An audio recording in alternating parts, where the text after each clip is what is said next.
যথাযোগ্য মর্যাদায় বিশ্বের বিভিন্ন দেশে উদযাপিত হয়েছে বাংলাদেশের স্বাধীনতা ও জাতীয় দিবস। কানাডার ক্যালগারিতে বাংলাদেশ কানাডা অ্যাসোসিয়েশন অব ক্যালগারির উদ্যোগে আয়োজন করা হয় নানা কর্মসূচি। অন্যদিকে অস্ট্রেলিয়ার সিডনিতে অতিথিরা একে অপরের সঙ্গে মতবিনিময় ও শুভেচ্ছা বিনিময়ের মাধ্যমে দিবসটির গুরুত্ব স্মরণ করেন। ইতালিতেও যথাযথ আয়োজনে পালন করা হয় দিবসটি।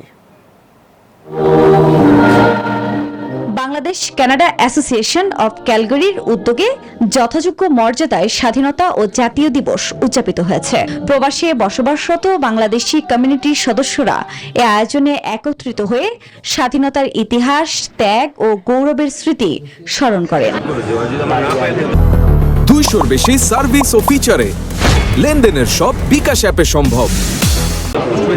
যথাযোগ্য মর্যাদায় বাংলাদেশের মহান স্বাধীনতা ও জাতীয় দিবস উদযাপিত হয়েছে সিডনিতেও। এই অনুষ্ঠানে অতিথিরা একে অপরের সঙ্গে মতবিনিময় ও শুভেচ্ছা বিনিময়ের মাধ্যমে দিবসটির গুরুত্ব স্মরণ করেন। ইতালিতে বাংলাদেশ দূতাবাসে উৎসব মুখর পরিবেশে স্বাধীনতা ও জাতীয় দিবস উদযাপিত হয়েছে।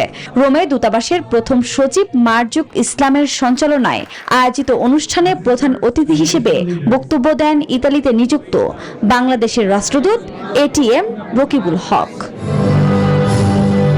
উৎসাহ ও উদ্দীপনার মধ্য দিয়ে দুবাইয়ে বাংলাদেশ কনসুলেট জেনারেলে মহান স্বাধীনতা ও জাতীয় দিবস 2026 উদযাপিত হয়েছে। অনুষ্ঠানে শহীদদের আত্মার মাগফিরাত কামনা ও দেশ ও জাতির কল্যাণে বিশেষ দোয়া ও মোনাজাত করা হয়।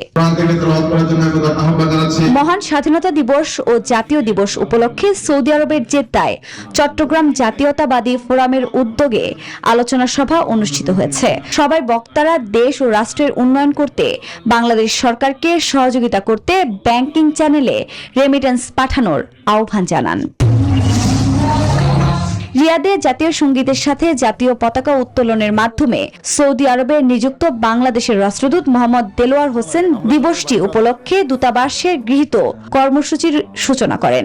অনুষ্ঠানের শেষে মহান মুক্তিযুদ্ধে সকল শহীদদের আত্মার শান্তি ও দেশ জাতির কল্যাণ কামনা করে দোয়া করা হয়।